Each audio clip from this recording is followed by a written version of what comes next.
ese don que la iglesia les ha dado. Porque hay otros grupos que son más aburridos. Todo serio. Después tendré que hacer callar. Bueno, vamos a omitir el segundo encuentro y voy por el tercero. Por eso les digo omitir, porque yo tengo 10 encuentros, pero como no vamos a poder hacer todo, vamos a ir haciendo lo que podamos. No el que mucho abarca satisface el alma, sino el gustar y sentir íntimamente las cosas, dice San Ignacio. Así que no el que mucho abarca con la mente y con el avanzar. Más vale profundicemos, disfrutemos. Ahí le preguntaba recién un señor que si podía pasarle los apuntes. Yo, bueno, ustedes están viendo que no estoy leyendo, estoy así lo que me sale, pero sí tengo escrito, prolijito acá bien, mejor de lo que estoy diciendo. Así que si alguien lo quiere, no tengo ningún problema en compartirlo, se lo doy a los chicos, no sé a quién, a Gabriel, Silvio, a la mía Silvio. Lo que pasa es que me dijeron, vení a vivir a la casa de Silvia. No, te va a recibir Silvia. La casa era de Gabriela, ¿cómo era? De Mirta, la casa es de Mirta, pero te va a recibir Silvia. Yo toco la puerta cuando llego y abro así y aparece él. Entonces, para mí, Silvio. Porque me dijeron que me iba a recibir Silvia y me recibió Silvio. Pero no, Gabriel, le voy a pasar a Gabriel o a alguien acá de los que organizan y para que los que quieran. Igual, lo más importante es lo que les quede en el corazón. No importa tanto escribir y llevarse apuntes y cosas que después no leemos más, sino lo que te queda en el corazón, eso es lo que es para vos hoy. Y lo demás dejar pasar. Si no podemos recibirlo todo. Con humildad, puedo 3 frases, bueno, eso. Bueno, vamos ahora a un tema que quizás sea difícil, pero emocionante, atractivo, desafiante, que es un ejemplo de sinodalidad como escucha y obediencia al Espíritu. Es difícil escuchar y más obedecer al Espíritu, ¿no? Pero bueno, quiero compartir con ustedes y los invito a que busquen en sus Biblias Hechos 10, del 9 al 23, que yo titulé tomando una frase del cardenal Martini: el Espíritu Santo desata el nudo de Pedro.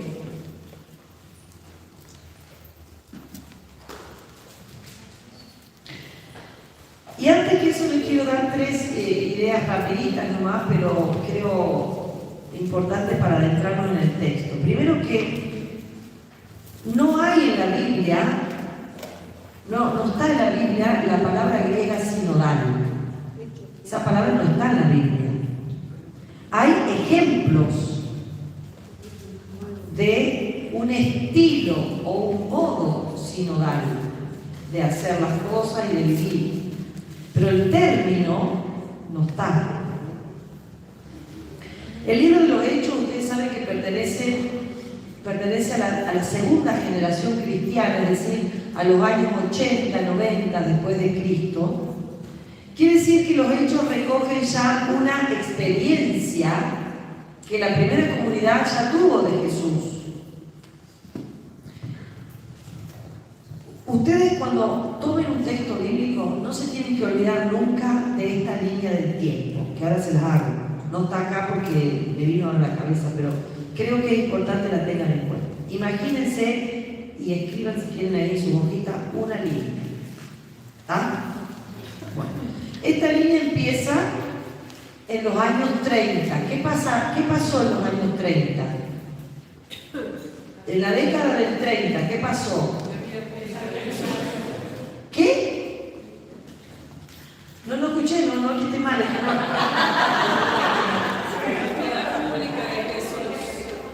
La vida pública de Jesús. Muy bien.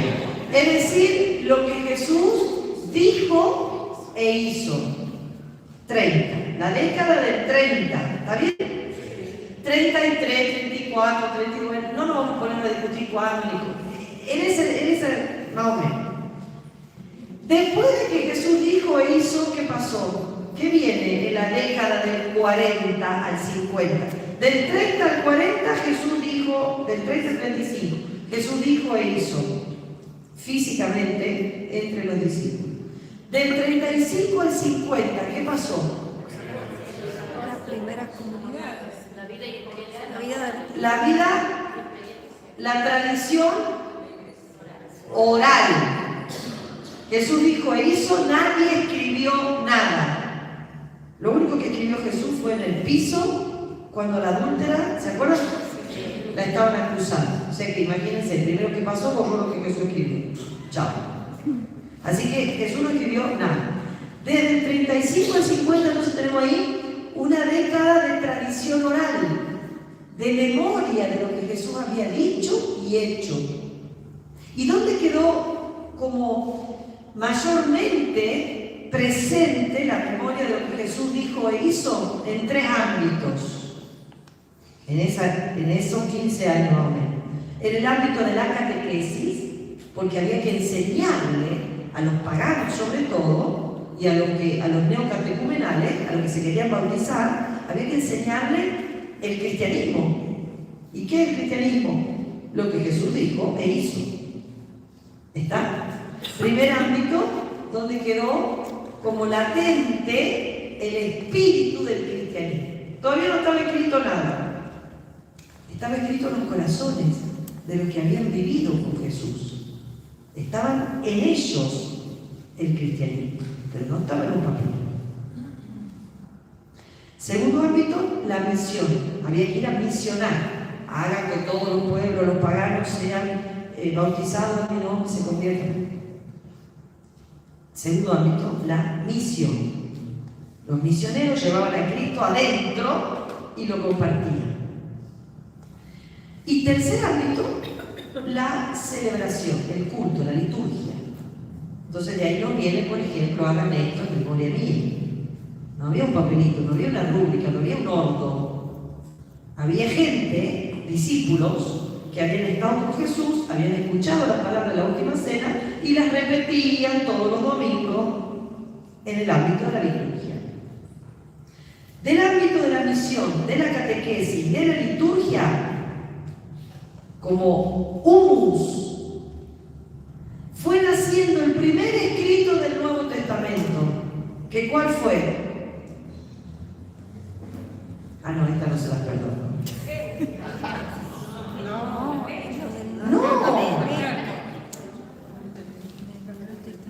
¿Quién fue el primero que escribió el Nuevo Testamento? ¿Dónde empezó a ponerse por escrito? ¿Con quién? Con las cartas de Pablo.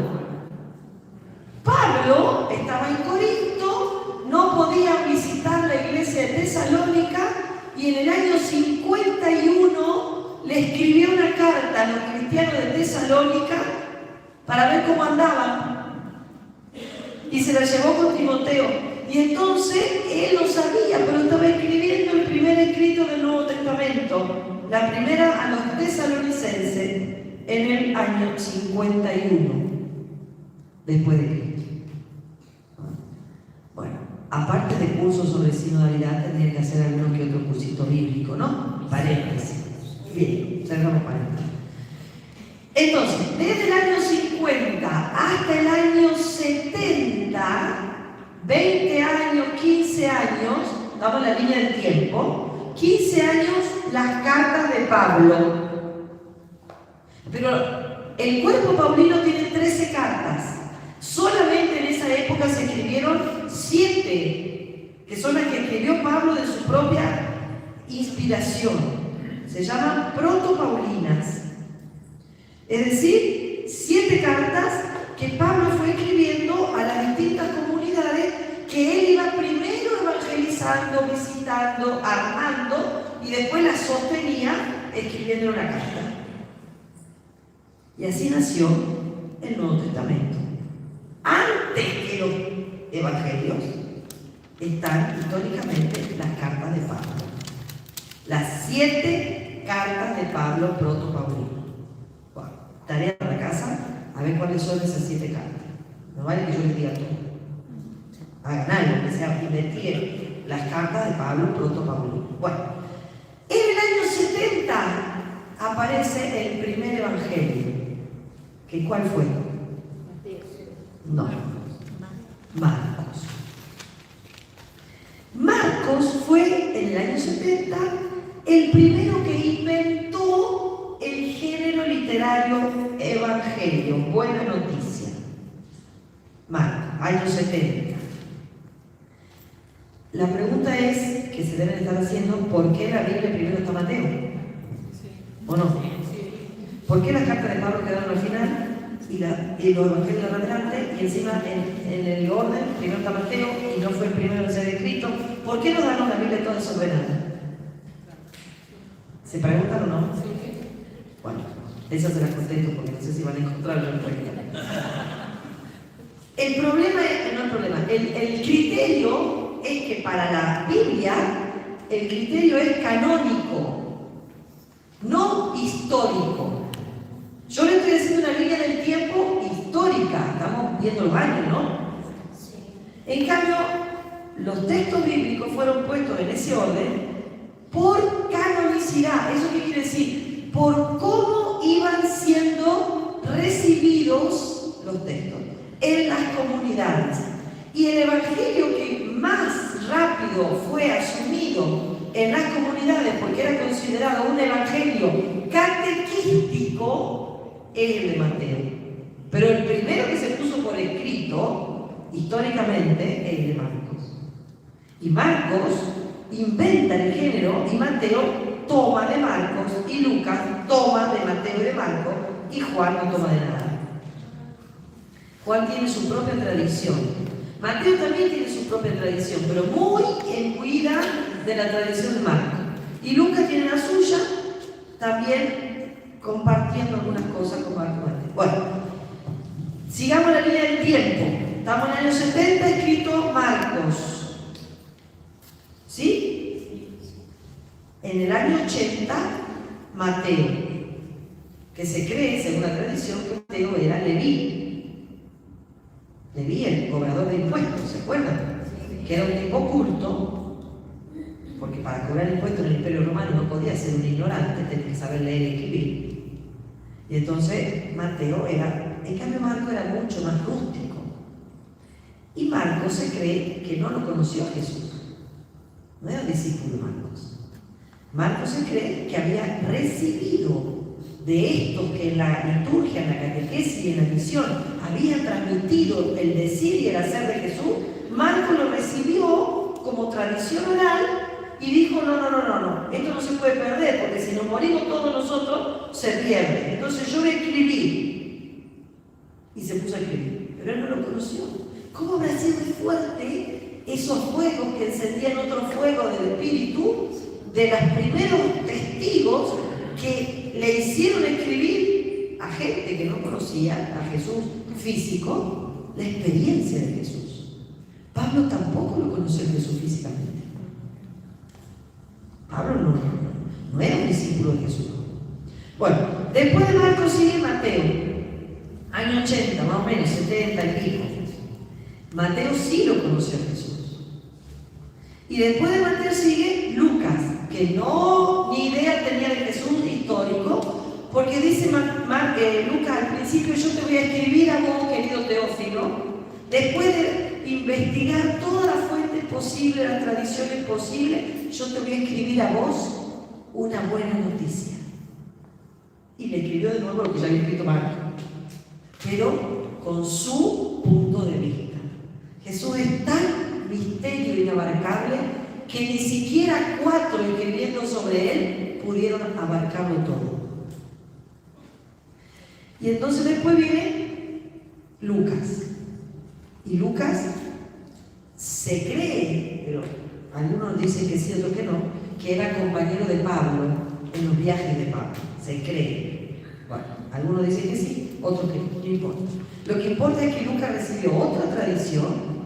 Lucas no lo conoció a Jesús, pero puso por escrito, sobre todo, la fase de la oración y de la misericordia de Jesús. Por eso cada evangelio tiene su acento. Marcos tiene el Cristo sufriente, la paradoja de la cruz, que detrás de ese crucificado está el resucitado en quien creemos y nos da vida. Porque el contexto de Marcos era gente que estaba sufriendo en el Imperio Romano. En Roma, se cree que Marcos escribió ahí, en un contexto de sufrimiento y persecución. Cristo es tu esperanza. Ese es su objetivo, darle esperanza a la gente que estaba sufriendo en Roma la persecución. Los años 70. Años 80, 75, Mateo, la más importante, digamos así, finalidad del Evangelio de Mateo es a los judíos llevarles la buena noticia. Eso fue dificilísimo. Marco a los paganos que sufrían en el Imperio Romano, Mateo a los judíos, y por eso Mateo está lleno de las tradiciones de los judíos, de símbolos, signos, gestos. El Jesús de Marcos, por ejemplo, da la bienaventuranza en la llanura. El Jesús de Mateo se sube al monte y divide en 5 discursos el sermón del monte. ¿Quién es el que se sube al monte en el Antiguo Testamento? Moisés. Entonces, para Mateo Jesús es el nuevo Moisés, es el nuevo Adán, es el nuevo Abraham, es el nuevo... Porque había que convencer a los judíos que este era el Mesías que estaban esperando. Hoy le ha nacido un Salvador, el Mesías, el Señor. A los paganos no les dice eso si no sabían lo que era un Mesías. Marcos no tiene eso. Bueno, y Lucas, ustedes van a decir, ¿qué tiene que ver todo esto con la sinodalidad? Bueno, estoy contextualizando los dichos de los apóstoles, que todavía no llegué. Lucas, más o menos en los 80, escribe en un momento de necesidad para una comunidad que le faltaba mucha oración. Y entonces el Jesús de Lucas vive rezando. Por ejemplo, el único que lo pone a Jesús en oración en el bautismo, Lucas. Jesús ora en la cruz, ora en el monte Calvario, ora en todo el tiempo, porque Lucas tiene que mostrar a la comunidad que la salida es la oración y la misericordia. Oración y misericordia, estamos salvados. Por eso Lucas tiene las parábolas de misericordia que no las tiene ningún otro. Tiene la parábola del buen samaritano, tiene la parábola de la oveja perdida, de la dracma perdida, del hijo perdido. Parábolas majestuosas, hermosas, ¿no? Pero él las inventó él. O sea, las puso él, las sumó él al Evangelio. No las tiene Marcos, que es el original. De Marcos, digamos, pasado a Mateo y a Lucas. Bueno, en los años más o menos 80-90, Lucas continúa su obra en los Hechos de los Apóstoles. Pero, y después, fíjense, en los años 100 más o menos, escribe Juan. Juan, el discípulo amado, el discípulo de Jesús, obviamente que tiene otra perspectiva de la buena noticia, pero también Juan escribe su evangelio y en un momento de mucha persecución escribe el Apocalipsis y sus cartas. Bueno, estamos en los años 80-90. Jesús murió en el 30. 50 años han pasado hasta que Lucas se pone a escribir este exquisito texto de los Hechos de los Apóstoles, en el que ya obviamente los personajes son crecidos. El Pedro de los Hechos de los Apóstoles, si bien es el Pedro de la primera comunidad, él, para Lucas, el Pedro que ya tiene como 70 años. Ya no es el jovencito que se tira al agua y que se hace el macho y que se ahoga apenas se da cuenta que está en el agua. Y Jesús, salva. Y dejate de mirar el ombligo, mirame a mí y te salvás. Pero si vos te mirás a vos, te hundís. Bueno, y entonces los Hechos tienen esta riqueza de una experiencia comunitaria de 50 años, de una tradición oral ya madurada. ¿Cuántos años tiene la renovación carismática en San Luis?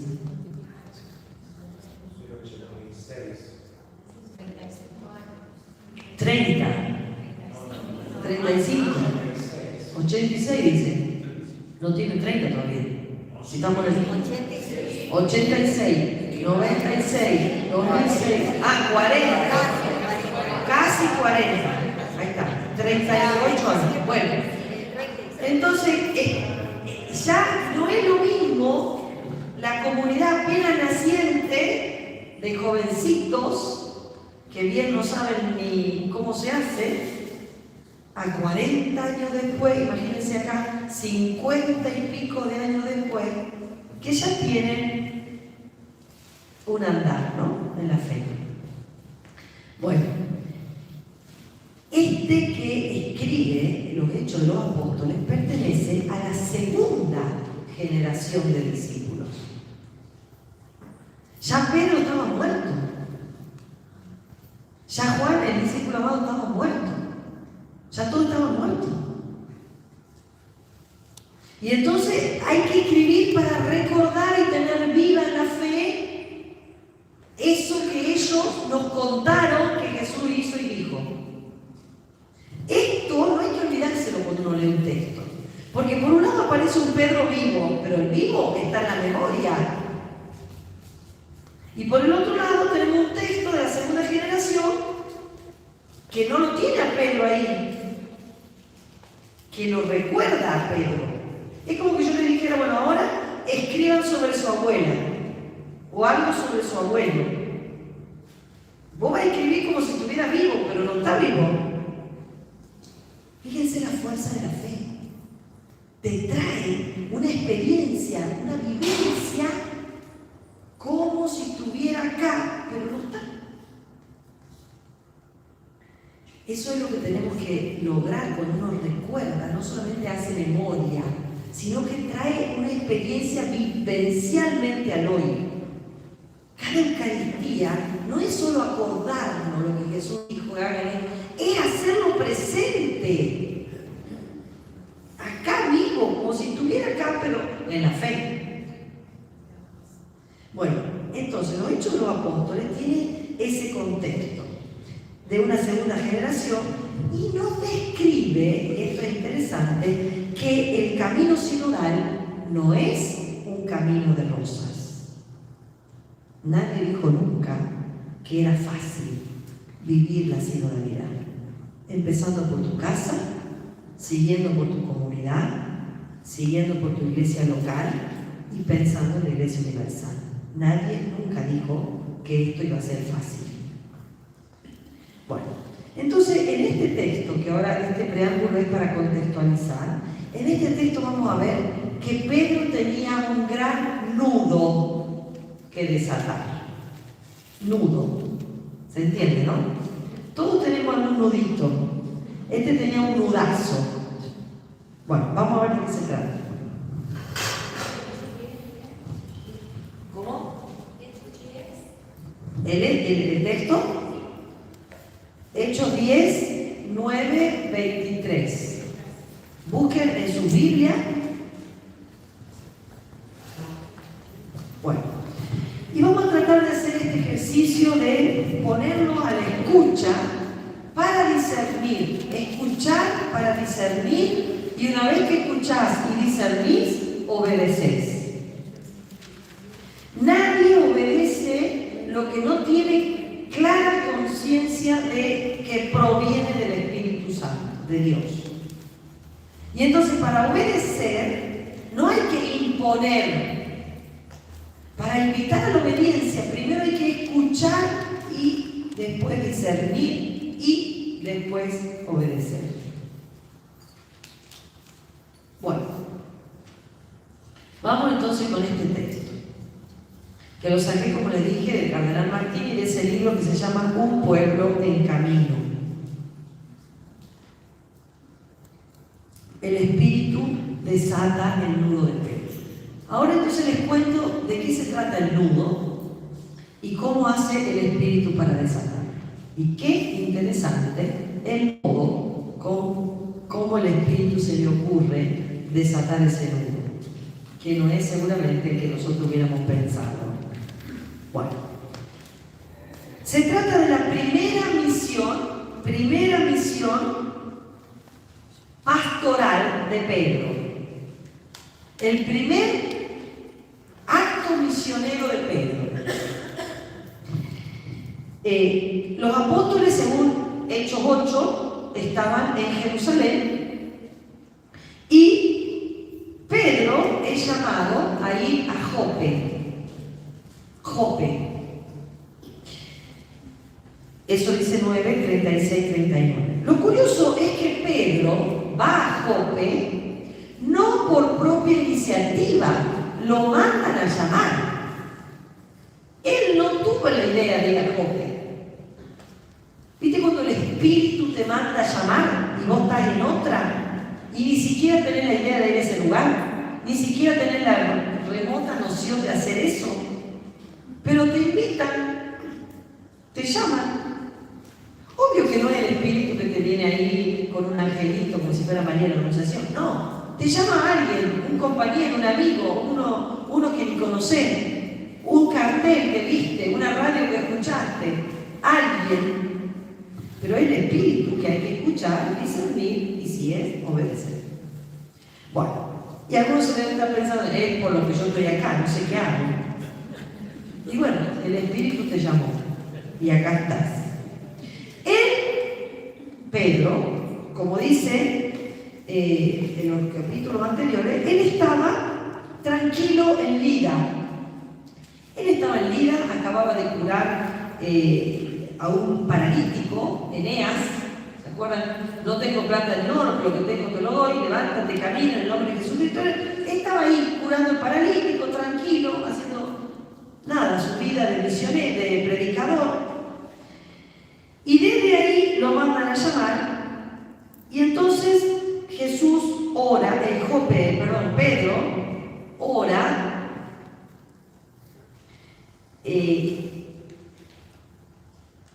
por esta mujer que se llama Tabitá, ora para que resucite. Se acaba de morir, y Pedro le dice a Tabitá estas palabras: Tabitá, levántate. Como Jesús en algún momento le dijo, por ejemplo, al hijo de la viuda de Naín: joven, levántate. ¿Se acuerdan o no? Bueno, Pedro está reproduciendo la acción salvífica de Jesús con la misma palabra que Jesús, pero está orando. Jesús se lo dice directamente porque es Dios. En cambio, él ora, pide la asistencia del Espíritu y reproduce este gesto. Bueno, y entonces muestra más bien que Jope está ahí en la casa de Simón el curtidor. Ahí queda Jope, miren en el mapa. Estamos a 51 kilómetros de Cesarea. Más o menos a esa distancia también, 60 kilómetros más o menos de Jerusalén. Como un pueblito así, en la casa de el Simón el curtidor. Bueno, estamos frente a un hombre que no parece tener mucha iniciativa, un Pedro pasivo, predicando el Evangelio, o sea, la buena noticia, tranquilo. Bueno, pero el texto en definitiva muestra, si bien un Pedro pasivo con poca iniciativa, un hombre humilde, un hombre obediente, que quizás no tenga muchos proyectos así, una mirada a lo lejos y a lo largo y a lo ancho y a lo grande, pero va discerniendo las circunstancias que se le presentan día a día, tranquilo, uno haciendo su vida común, normal, sencilla, de todos los días. Bueno, o sea, no era un Pablo, porque Pablo nato, misionero, que quería llegar a Roma, o sea, a la otra punta de donde él estaba en Antioquía, quería llegar a Roma, se tenía que atravesar todo el mar Mediterráneo. Pedro no, Pedro tranquilo, estaba en la casa de una mujer. Vieron que hay de todo en la iglesia, ¿no? No todos tienen que ser Pablos. También están los Pedros, que no tienen muchas luces, pero que hacen negro de todos los días. Bueno, pero ahí, en el cotidiano, lo alcanza el Espíritu. Y entonces dice, versículo 9, capítulo 10. Pedro, alrededor del mediodía, subió a la terraza para orar. Y ustedes saben que esto es muy interesante, este dato, el del mediodía. Porque ustedes saben que los judíos tienen horario de oración predeterminado como, entre comillas, digamos, obligatorios. A la mañana, a la tarde, que es la víspera, y a la noche, que nosotros llamamos completa. Nosotros hemos reemplazado los momentos de la oración judía, con nuestros nombres, pero sus momentos. Bueno, y entonces estaba orando en un horario poco común. Al mediodía no se ora, se come. Él estaba a la escucha. Qué lindo que aunque vos estés en lo tranquilo cotidiano de tu trabajo, estés a la escucha. Y él estaba en oración, no tiene muchas ideas, pero estaba reflexionando, orando, y se dispone a coger el Espíritu. Y acá viene una frase que uno a veces cuando lee no se da ni cuenta que es muy importante. En el versículo 10 dice que sintió hambre y quiso comer. ¿Por qué es importante? Porque lo que va a pasar después tiene que ver con el deseo de su corazón, de su hambre. Él tenía hambre y quería ir a comer, pero estaba orando. Y entonces cuando se le manifiesta el Espíritu, le muestra un mantel y la comida arriba del mantel. Tiene que ver con lo que él estaba buscando. Él estaba buscando comida, pues le apareció una comida en el sueño, en el éxtasis. Y entonces esta conexión es interesante, porque Dios da respuesta a nuestras búsquedas. Si tu búsqueda es genuina, Dios te responde. Obviamente que le dio de comer algo que no estaba esperando comer, pero sí tenía hambre y le dio de comer. Lo invitó a comer. Bueno, ¿y qué dice el texto? Vino sobre él un éxtasis. Esto quiere decir, en griego, el éxtasis es para subrayar la pasividad de Pedro. Pedro estaba pasivo, orando, escuchando, recepcionando el Espíritu.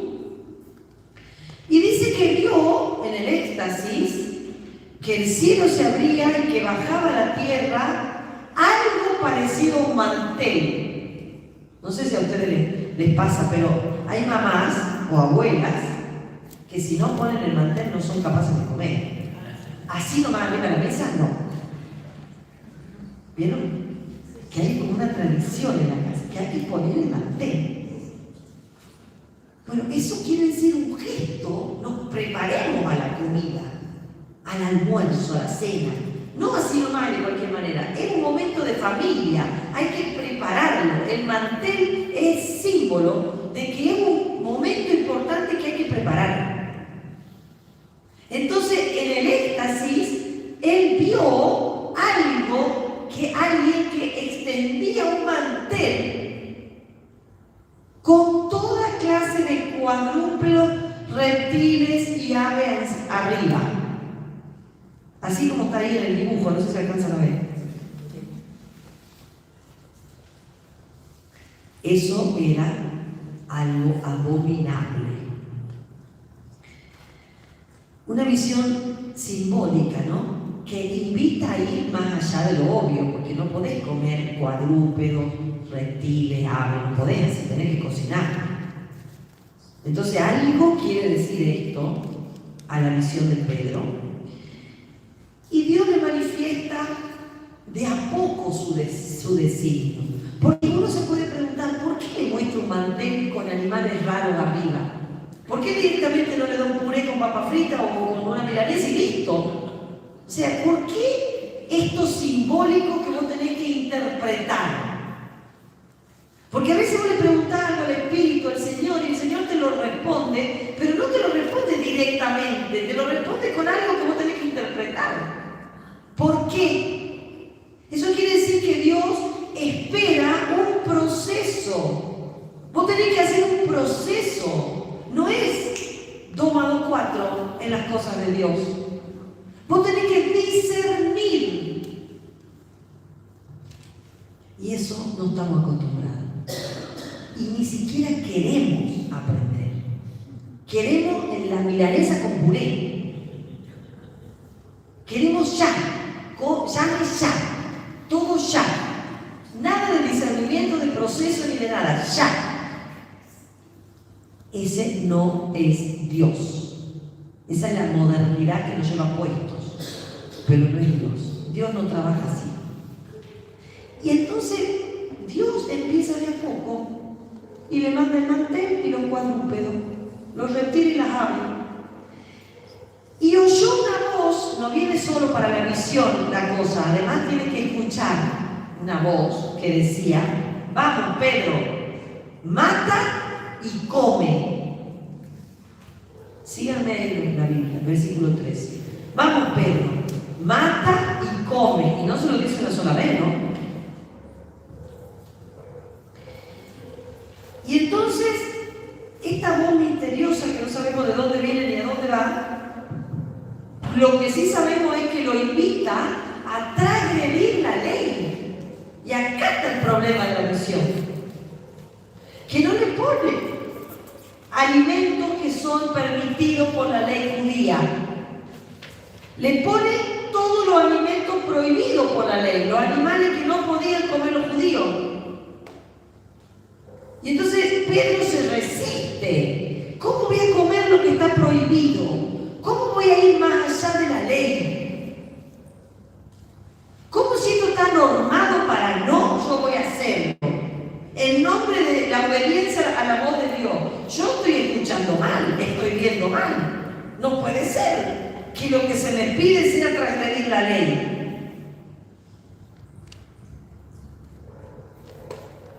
¿Le suena algo? Pedro respondió: de ninguna manera, Señor. Yo nunca he comido nada manchado ni impuro, no lo que comí ahora. No. Dios que le propone ir más allá, y el que se cierra, se niega a comer. Quiere decir, a obedecer. Pero alguien se está negando a discernir. No quiere saber nada. ¿Qué significa eso? Lo que está claro es que no es legalmente permitido, entonces no lo quiere. Miren, si Jesús hubiera tenido el mismo criterio, ¿cuántos enfermos no se hubieran sanado? Porque Él los sanaba en el sábado. Y en el sábado estaba prohibido sanar, ¿sabían ustedes?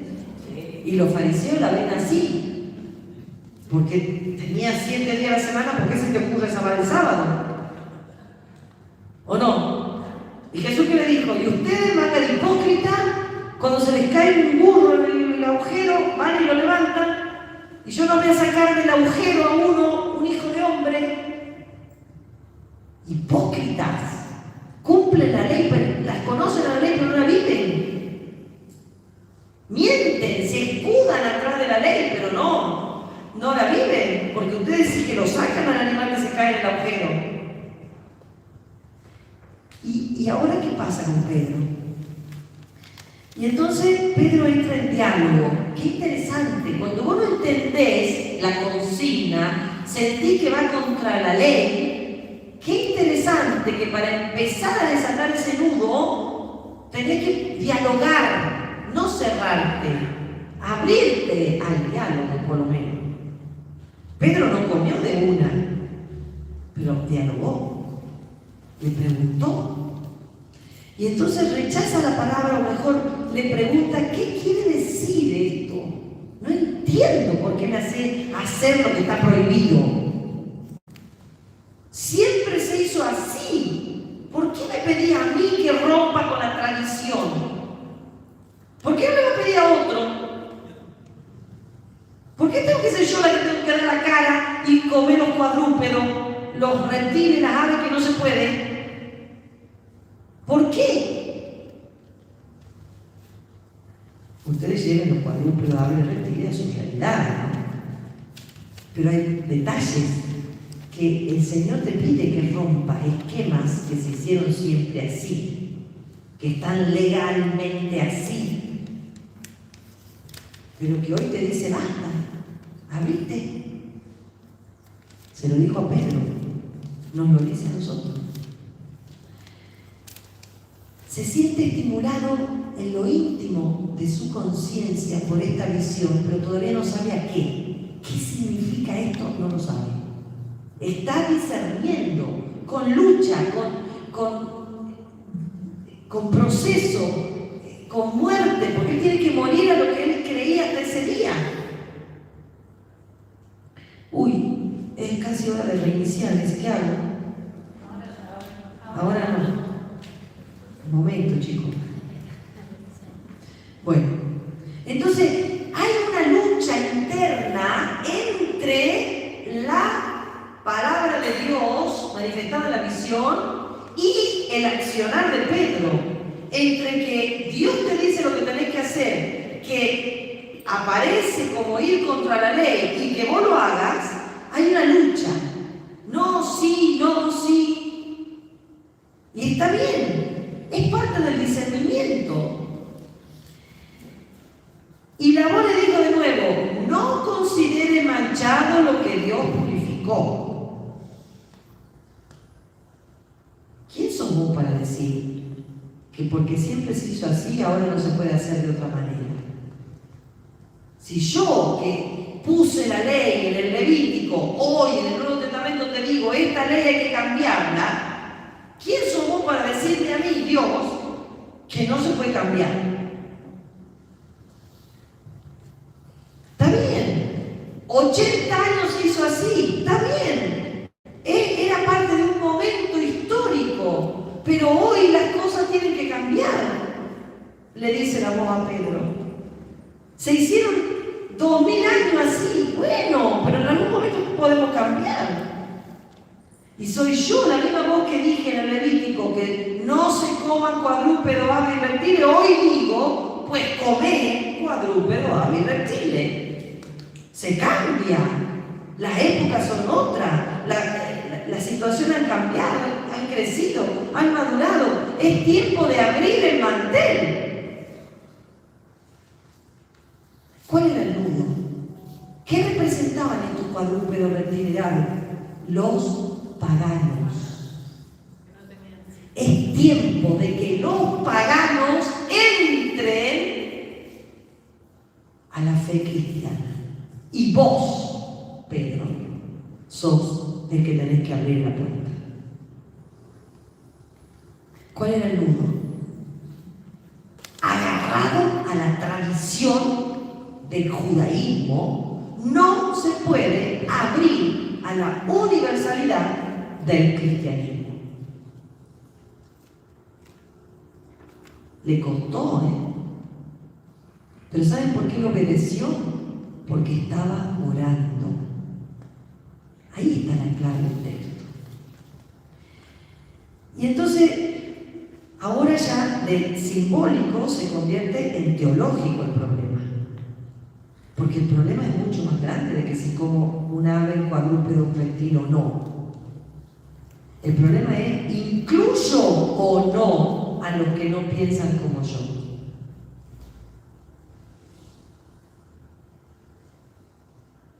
Y demos un paso. ¿Incluyo o no a los divorciados, a los homosexuales, a los transexuales, a los que no sé qué, a los presos, que no piensan como yo? Porque siempre en la iglesia se hizo así, ellos allá y nosotros acá. Pero ¿qué tal si hoy el Señor te dice, come, mata tu tradición y come la novedad?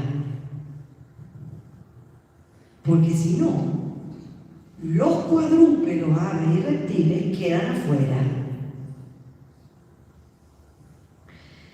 Y esto fue fuerte para Pedro, fortísimo. ¿Para qué? Imagínense lo que era para un judío dejar entrar en la casa a un pagano y peor, comer con el pagano en la misma mesa. Eso era fatal. Como es fatal que hoy nos animemos a abrir nuestras puertas. Cada uno sabrá cuál es su cuadrúpedo, pero hay algo que nos está tocando la puerta y que tenemos que animarnos a abrir. A Pedro le costó, Dios no pretende que Pedro incumpla la ley. No es esa la pretensión. Lo quiere abierto a la acción divina que cambia las condiciones epocales de la ley. La ley tiene una época, un contexto, una situación en la que fue promulgada. Cambia la situación, hay que amoldar la ley. Porque si no nos quedamos en el Antiguo Testamento. ¿Cómo se pasa del Antiguo al Nuevo? Abriéndose a los paganos. Porque en el Antiguo era el pueblo de Israel nada más. Y en el Nuevo eran los discípulos que Jesús había elegido, que eran judíos. ¿Y se acuerdan cuando vino la siro-libanesa y le dijo, Señor, dame aunque sea la migaja de la mesa? Pero nosotros también tenemos derecho a la salvación. ¿Se acuerdan o no? Y Jesús, ¿qué le contesta? Durísimo, pero Jesús le contesta lo que la época pensaba, no lo que él pensaba. Asume la época. Para ustedes no vine. Pero después terminó haciendo el milagro. O sea que sí vino para ellos. Pero primero tiene que asumir lo que la época pensaba para ir más allá y decirle, anda que tu hija está sanada. Y bendita tu fe. Y ojalá los judíos crean como vos. Al final terminó un modelo de fe. La Siro Fenicia. No vaya a ser que los paganos, esos que nosotros tenemos de afuera de la puerta, tengan una fe más grande que la nuestra. Hay que tener cuidado. No es incumplir la ley, es abrirse a la novedad del Espíritu, que se incultura en una época diferente. Entonces, si 20 años se hacía así y era imposible, impensable que se hiciera de otra manera, y está bien, hoy no podemos seguir pensando como hace 20 años. Ahora, el problema es que cuando vos hoy querés seguir viviendo 80 años atrás, entonces no crecemos, no avanzamos, no comemos cuadrúpedos y reptiles, no se nos abre el corazón universal que tiene por esencia el cristianismo. Jesús murió por todos, no solo por los judíos. Y en ese todos estamos nosotros, que somos paganos. No nos olvidemos que porque Pedro se animó a abrirle la puerta a Cornelio, nosotros estamos acá, creyendo en Jesús. Pedro la luchó, le costó abrirse, destrabar, desatar el nudo tradicional que tenía. Le costó. 3 veces lucha contra la voz. No, Señor, no voy a comer, no voy a comer, no voy a comer. Y en eso le toca el timbre. Porque está en el texto, ¿no? ¿Qué pasó? Todo fue llevado otra vez al cielo. Bueno, él quedó así, con que no iba a comer. Así terminó su postura. Y en eso, todo se fue al cielo de nuevo, me mandé con todo lo que había dentro, como diciendo, esta es mi voluntad. Ahora está tu libertad, haz lo que vos quieras. Yo me voy con el símbolo, el éxtasis se acaba. Mientras Pedro estaba desconcertado, totalmente movido, se preguntaba, ¿qué significa esto que acabo de ver? No entiendo nada, y ya se fue. Llegaron hombres enviados por Cornelio, paganos total, militares, y resalta dos características pareciera de la personalidad de Pedro. Primero, la lentitud para comprender, lento el hombre, lento para comprender. Pero cuando una vez, dos veces, tres veces, y vos seguís, no, esto no es posible, no, así no se hace, no, así no. Te toca la puerta Cornelio, entonces bueno, es como que el texto no quiere decir es lento pero prudente. Y está bien, hay que ser lento pero prudente como Pedro, pero también en algún momento se tiene que romper tu cerrazón y tu caparazón, porque ese caparazón da seguridad. Estamos los judíos entre nosotros, nos salvamos nosotros y los otros que se mueran todos. Eso da seguridad, pero no genera vida, no es fecundo. Y entonces nos vamos como secando, el árbol se va secando en sus raíces.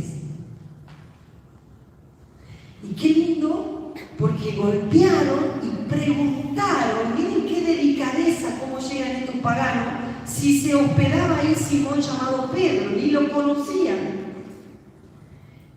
Y como Pedro seguía reflexionando sobre el significado de la misión, el Espíritu Santo le dijo, allí hay tres hombres que te buscan. Dejate de dar vueltas sobre vos mismo, bajá, no dudes en irte con ellos, porque yo soy quien los ha enviado. Así que si vos te cerrás a esto que yo los mando a tu vida, a mí me cerrará la puerta. Porque lo que haga cada uno de mis pequeños que yo mando, a mí me lo haces. Mateo 25. Y ahí Pedro no le quedó mucho más que obedecer. Escuchó en el éxtasis la voz, discernió con lucha, con angustia, con dificultad, pero aceptó, obedeció. Y por primera vez aparece el Espíritu, el verdadero autor de esta historia, guiando a Pedro, orientando a Pedro a entender. Y entonces qué interesante que cuando tengamos algunos intríngulis que no sabemos cómo hacer, qué hacer y hasta dónde hacer, el que aclara el panorama se llama Espíritu Santo. Si vos no te pones en oración, difícilmente lo vas a escuchar. Pero eso no te garantiza que porque estás en oración, automáticamente lo vas a escuchar. Los tiempos y los modos son de Él. A nosotros estar en oración, estar en la apertura de discernimiento y en actitud de obediencia. Y bueno, intuye que esa petición de abrir la puerta es providencial. Y qué lindo, ¿no? Pedro bajó, miren qué bonito el texto. Pedro bajó, se acercó a ellos, impensado en aquella época. Transgredió toda ley. Lo hizo pasar cuando un pagano entraba a la casa de un judío. La casa del judío quedaba impura. Y cuando un judío entraba a la casa de un pagano, el judío quedaba impuro. Eso está en la Torá. Le ofreció hospedaje. Se abrió demasiado. Lo hizo pasar y lo hizo dormir en su casa. Imagínate durmiendo en el mismo techo con un pagano. ¿Qué va a decir de mí? Si alguien se entera que en mi casa tengo durmiendo un o una, llamémosle pagano. Yo lo envío a tu casa, dice la voz.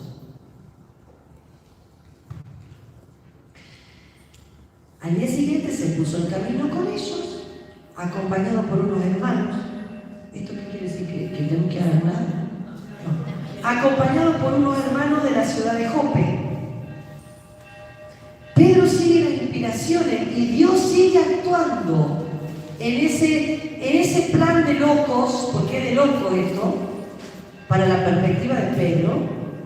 Dios sigue actuando. Y cuando llegaron a Cesarea, porque él estaba en Jope, 50 kilómetros, Pedro entró y el pagano quería adorarlo. Y Pedro se lo impidió. Yo no soy Dios, ¿cómo me vas a adorar? Pero mire la ignorancia del otro. Ignorante, quería adorarlo a Pedro. Conversó con ellos y le explicó lo que Dios le acababa de mostrar. Y le contó al pagano todo el cuento de lo que le pasó a él. Le contó que era la providencia de Dios para su vida. Que gracias a que él escuchó, discernió y actuó, se le destrabó su nudo.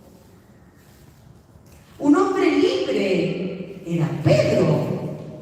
No era cualquiera de los discípulos, Pedro entonces va creciendo en seguridad, en libertad.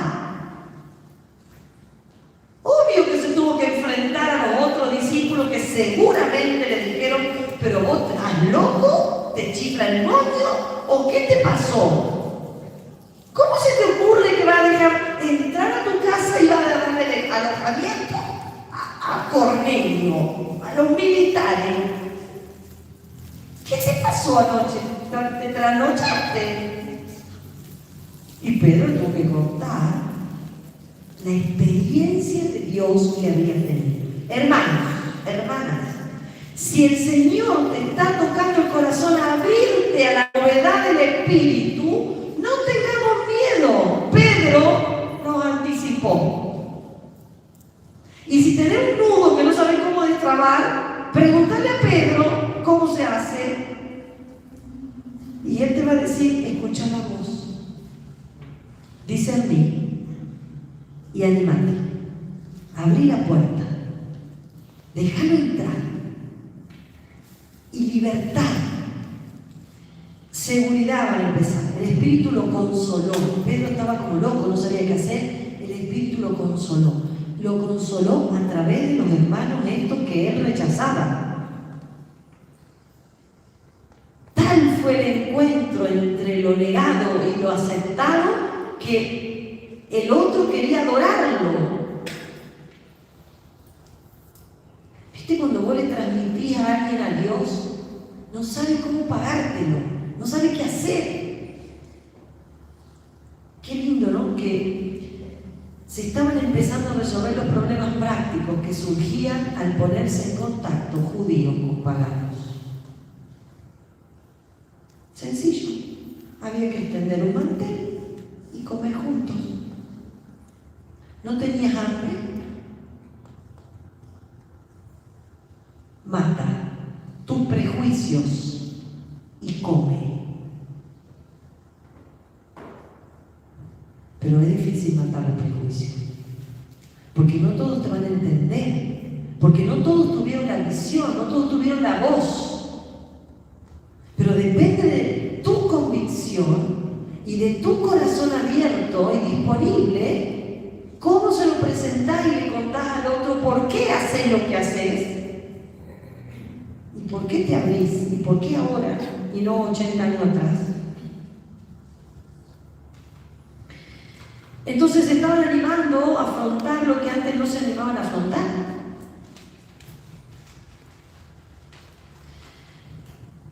Hace poco yo fui a predicar un retiro, porque lo que más me gusta hacer es predicar retiros ignacianos.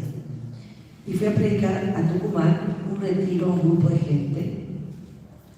Y había una señora que desde que yo la vi entrar, de punta en blanco, toda pituca, tenía una capelina que hacía juego con los zapatos.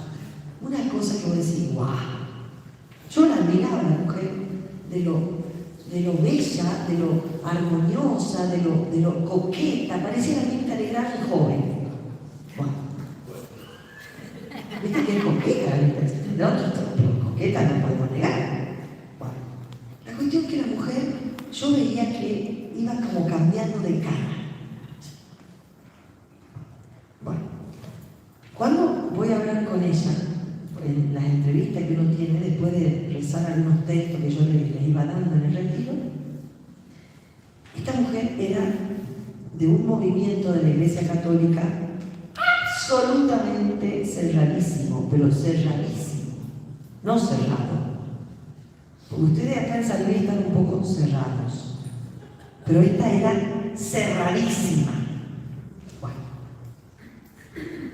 Y venía y lloraba como una niña, con la capelina, todo, lloraba como niña. Entonces yo le digo, señora, ha llevado la salvación a su casa. Y me mira así, con los ojos así, me dice, ¿por qué me lo decís? Le digo, porque si está llorando es porque está empezando a romper su estructura. Yo no sabía ni de qué me iba a hablar, pero yo me ensayé a decirle así. Y entonces me dijo, mira, Verónica. Y yo digo ahí, ahora me viene el palo. Yo la paría, ahora me viene el palo de decir, bueno, mira, Verónica, me dice, ¿vos podés creer que yo acabo de aceptar a mi hija, que hace 2 años no la veo, no hablo con ella, porque la eché de mi casa, porque osó decirme que ella había elegido vivir con otra mujer? Yo le eché de mi casa a las patadas, pero a las patadas, le saqué todas las cosas afuera, le dije de todo. Hace 2 años que no sé dónde está, hace 2 años que no sé con quién está, que no me habla, que no la hablo, porque yo le dije, para mí te moriste, y le cerré la puerta en la cara y la saqué de mi casa, porque no era digna, sí, de esta familia. Y le dije, porque este era el texto que yo le había dado, por eso les cuento. Y le digo, y ahora entiendo que no solo tengo que saber a dónde está, sino que la tengo que hacer volver a mi casa. Porque era cuadrúpeda, era reptil, que yo no podía tolerar tener en mi casa. ¿Ves? Y bueno, y yo no puedo parar de llorar. Imagínate lo que yo le dañé a mi hija. Y imagínate, profesor. Y esa señora tenía un conflicto, porque su tradición era, esto no es posible en los católicos, apostólicos, romanos, cristianos, que encima pertenecen a ese movimiento. Es tristísimo. Pero le pasó a ella. Y ella decía, pero ¿cómo puede ser que vos no sabés la educación que le dimos? Todo así correcto, todo. Y yo miraba la capelina y decía, no me cabe duda, señora, no me sigue explicando. Y bueno, viste, cuando vos decís, se tuvo que quebrar esa familia para que se le ablande el corazón de lo estricto que había recibido como tradición de ese movimiento de la iglesia. Se quebró todo, porque imagínense, la madre, la sacó la madre corriendo de su casa. No es que estoy a favor o en contra, no estoy en esa, no estoy en esa. Estoy diciendo que esto es una realidad. Esta mamá es real. papelina. Y esa hija es real. Entonces, yo le decía, mata y come. ¿Vos te crees que es fácil matar el prejuicio? Me dice, ¿vos te crees que es fácil? No, le dije, yo nunca dije que era fácil. Pero si no come, no entra la salvación a su casa. Entonces, bueno, Pedro termina con un discurso increíble de apertura a los paganos. Que si no fuera por el mantel y los animalitos que estaban arriba, este Pedrito nunca hace proceso de inclusión, de apertura, de comunión con los que están afuera de nuestra puerta, con los que están lejos, con los que piensan distinto, con los que optan distinto. Y bueno, viene ese discurso. Y mientras Pedro estaba hablando, después, ahora pueden leerlo el discurso, capítulos de versículos 34 43. Y mientras Pedro estaba hablando, en el 44-46, el Espíritu Santo descendió sobre todos los que escuchaban la palabra. Hermanos,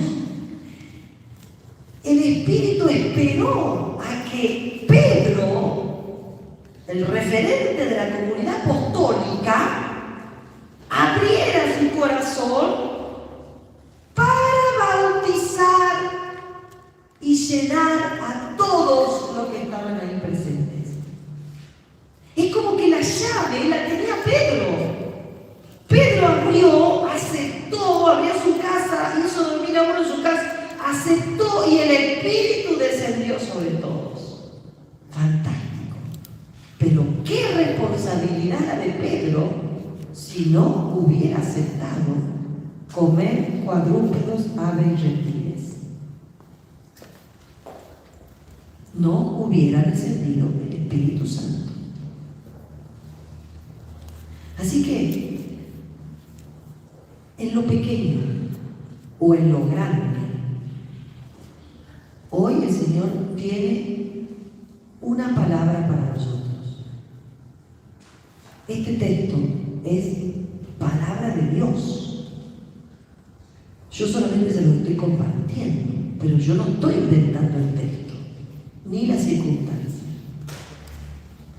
Entonces, el nudo que bloqueaba a Pedro y a la iglesia de Jerusalén, que solo estaba abierta a los judíos, quedó desatado.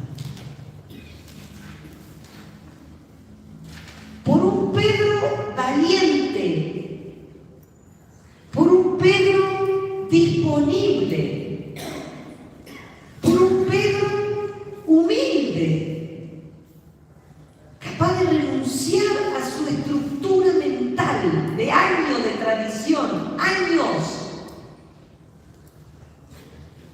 Pero cuando el Espíritu irrumpe, te quedan dos alternativas.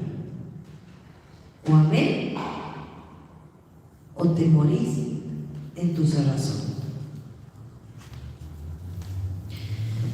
Así que bueno, pidamos poder permanecer siempre abiertos. Y que esto no sea una frase, dame Señor la apertura del corazón, no. También esa es la oración correcta, pero que podamos llevarlo a la práctica. Que cuando se nos presenten las situaciones irruptivas, las abracemos, las incluyamos, las aceptemos. Porque pedimos ser abiertos, pero cuando viene alguien distinto, no, hasta acá llego con mi apertura. Igual de que no solamente hay que irse a los extremos, también cuando vienen los nietos, los hijos, que tienen otra manera de pensar, otro lenguaje, otra forma de ser, o hace como yo digo, o váyanse a mi casa. Y vieron que nos molesta que los chicos están todo el día con el celular y que ni nos escuchan porque están diciendo, ellos están abiertos a otro modo de comunicación, mandale un mensaje. Y sí, mandale un audio, mandale un TikTok, hace algo para que vos entres a su mundo. ¿Por qué ellos tienen que entrar al nuestro y nosotros no estamos dispuestos a entrar al de ellos? Ay, que yo soy la tradición y ellos son la novedad. Entonces, cuando le pedimos un corazón abierto, seamos concretos. Yo quiero que mi papá entienda que para comunicarse me tiene que mandar un WhatsApp. Pero mi papá no sabe mandar WhatsApp. Entonces ya le expliqué, papá manda un audio. Entonces le expliqué, lo único que sabe agarrar el coso y hablar. Y después nunca suelta el botón, así que eterno audio me manda de 4 minutos, pero de silencio, porque no se olvida de sacar el dedo del coso. ¿Viste? Cuando decís, yo tengo que entrar a su mundo, pero él también tiene que entrar al mío. Entonces, pedir un corazón sinodal es concreto, hermanos.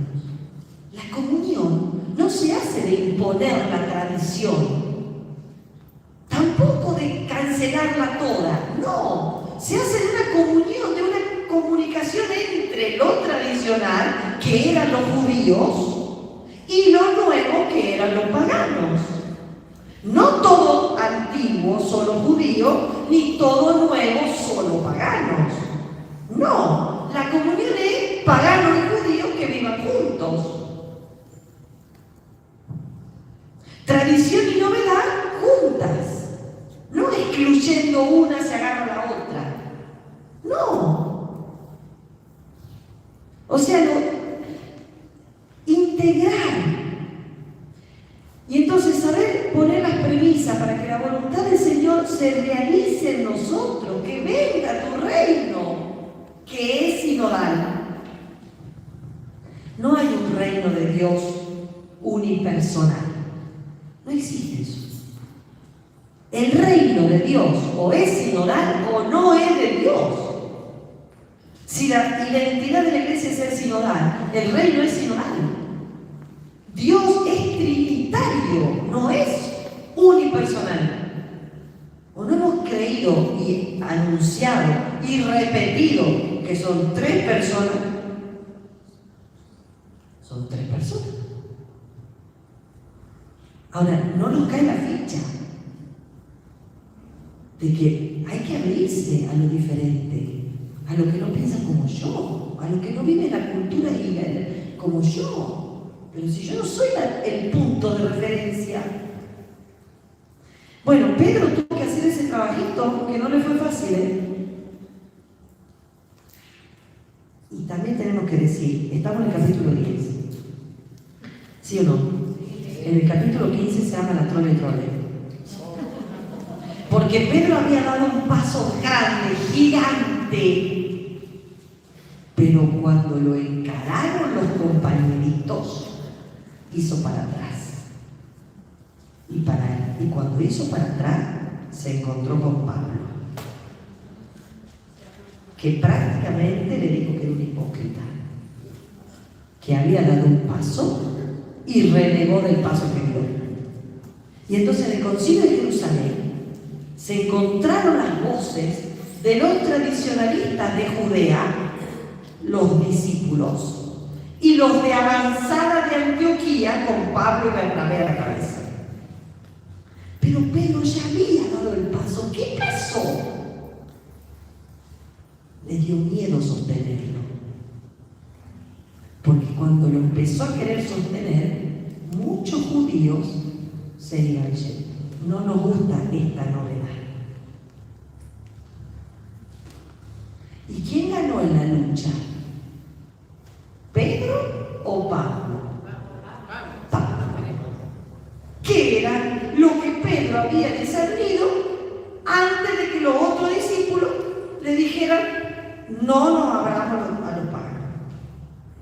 Ya Pablo lo había visto, el Señor se lo había mostrado. Pero vino la influencia del grupito de su amiguito y fue para atrás.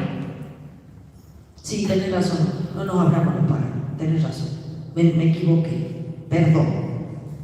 Y cuando ya diste el paso y Dios te agarró tu sí, te manda Pablo para que lo refuerce. Y sí, algunos quedan en el camino de los que no se abren con la novedad del Espíritu. Y sí. Y como Pedro no se animó a quedar en el camino, se hizo para atrás para quedarse con su amiguito. Y ahí se armó la trole y vino Pablo y le dijo, no, Pedro, no, de ninguna manera. Vos sos testigo, porque era testigo de que el Espíritu había descendido sobre todos los paganos, y yo soy testigo de que el Espíritu había descendido sobre todos los paganos, de que Dios quiere los paganos. Así que los que no lo quieren los paganos, fueron. Pero nosotros avancemos con la apertura a los paganos. Y se hizo un escrito que se llama el Concilio de Jerusalén, capítulo 15 de los Hechos, donde se dice, vengan los paganos para adentro. Con algunas 3 condiciones que después se cumplieron. Es difícil dar pasos y no volver para atrás. Pero si les pasa eso, lean los Hechos de los Apóstoles y díganle a Pedro que le dé la fuerza para no hacerse para atrás. Que nos conceda la humildad, la atención a la oración personal, al espíritu de penitencia, porque hay que morir algunas cosas. La apertura a todos los problemas reales que nos rodean. De tal manera que podamos conocer la fuerza del designio divino, su continuidad y su certeza. Pidamos a Pedro que interceda por nosotros y por nuestra iglesia, para que dispongamos siempre el corazón a los discernimientos de cada época y a una cada vez mayor inclusión, repito, familiar, comunitaria, eclesial,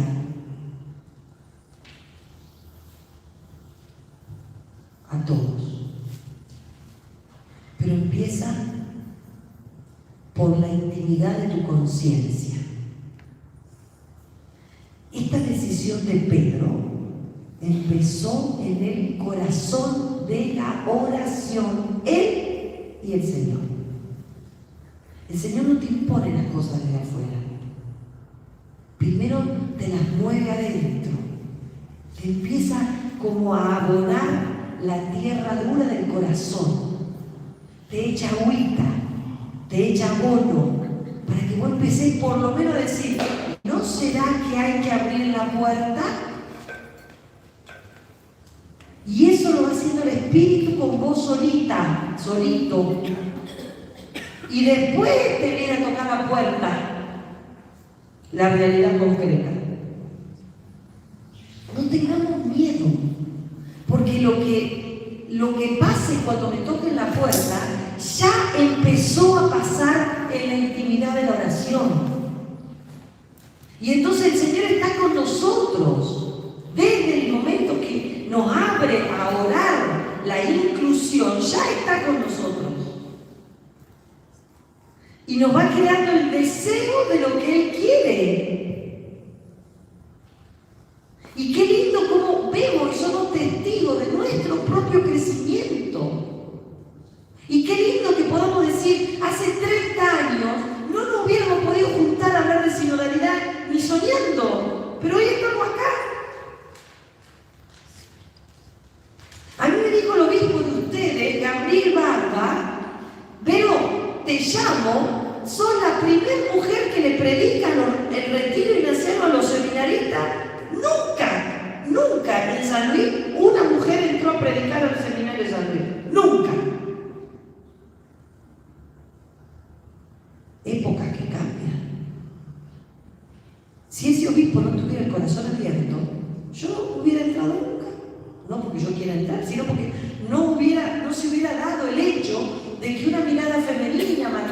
de mujer le hable a los chicos que son normales, tienen padre y madre. Y que tienen que vivir en una sociedad donde no solamente hay varones. Y donde en la iglesia, les guste o no, mírenla por el porcentual. ¿Quiénes somos más? Mujeres. Entonces después los curas, claro, salen del Tupperware del seminario, están en un tupper. Salen del tupper, se encuentran con mujeres y no saben qué hacer con la pollera que los mira. Y sí, están en un tupper, 8 años en un tupper, salir del tupper y vos decís, wow, hay mujeres en el mundo. En cambio, si es normal, entra una, predica, viene, después viene un cura, predica, se va, después viene otra religiosa, predica. Normal. Entonces salen y siguen siendo normales. No me hagan hablar de otras cosas. Pero abrirse no es fácil. Y hay muchos que le están haciendo la guerra al Gabriel de ustedes. Y muchas. No solamente muchos. Pero yo creo que como Pedro, él vio un mantel cuadrúpedo, ave y reptil que tiene que matar y comer. Y yo estoy acá porque también creo que San Luis tiene que matar y comer.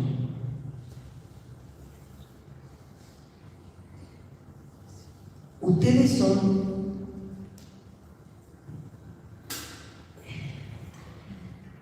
el Espíritu Santo que ustedes adoran, alaban, aman, es el camino. Es el camino. Si ustedes callan lo que se les ha donado, volvemos a la tradición. Así que ustedes tienen una gran misión en San Luis. Gran misión en San Luis. Porque esto o viene desde abajo, desde el espíritu, de la renovación, esta renovación o viene desde abajo, desde el espíritu, que mueve, que gime, que quiere salir, o no viene. Porque a la tradición se la complementa con Espíritu Santo. Y si ustedes que tienen ese don no se animan a transgredir las paredes, no va a llegar. Entonces han estado quizás ustedes también en un gran tupper, por muchos años capaz, tapados. Bueno, abran la tapa del tupper y no tengan miedo de anunciar lo que han visto y oído. No tengan miedo. Y que van a tener algunos que no les va a parecer, sí. Pero no se echen atrás. Porque van a encontrar algunos Pablos que le van a pedir cuenta de lo que han tenido experiencia. ¿Entienden, no? Hay muchos que están con ustedes. Hay muchos que están con ustedes. No están solos. No está solo Alba y Javier, el del seminario, y unos cuantos curitas más, y ustedes la renovación. Hay muchos más. Hay muchos más que están esperando la voz de Aurea, de un Pedro que le diga, comamos. Hay muchos. En el encuentro de catequistas, yo he palpado cómo deseaban entrar en el mundo de la palabra. ¿Cómo deseaban? Una palabra que ha sido callada por años, pero que si no viene de la palabra, si no viene del Espíritu, si no viene de la comunión, la renovación no viene. Así que bueno, mucho para pensar y para asumir como tarea, como misión. Es el tiempo de ustedes. Ya Ya terminó la tradición, ahora viene la renovación. Pero no para eliminar la tradición, sino para integrarla y en comunión vamos para adelante. Los judíos no desaparecieron, pero los paganos fueron más. Y todavía muchos de ellos esperan la venida del Mesías. Pero hay muchos que se han convertido al cristianismo. Así va a pasar. Muchos van a quedar esperando volver para atrás a la tradición y muchos se van a adherir a la novedad y van para adelante. Ustedes tienen una gran misión en eso, una gran misión. La experiencia de la renovación carismática, yo no soy del movimiento de la renovación, pero valoro muchísimo la experiencia que tienen ustedes del Espíritu Santo, muchísimo. Y ojalá no la ahoguen y no la callen, que otros sepan que el Espíritu está vivo. Bueno, perdonen, solo hicimos 2 bloques, pero yo creo que hay mucho para madurar, para decantar, ¿o no? Para bajar al corazón. Y entonces ahora yo creo que podemos hacer primero unos minutitos de silencio, porque hay que encarnar personalmente lo que vos creas que el Señor te dijo en esta segunda parte. ¿A qué te está llamando a comer, a matar y a comer? ¿A qué? Concreto, ponerle nombre. Porque esos cuadrúpedos, aves, reptiles tienen un nombre, tienen una situación, tienen una persona, tienen algo concreto. Entonces, bueno, que pensemos unos segunditos, ¿a qué me invita hoy el Espíritu? La voz de la palabra. ¿A qué me invita?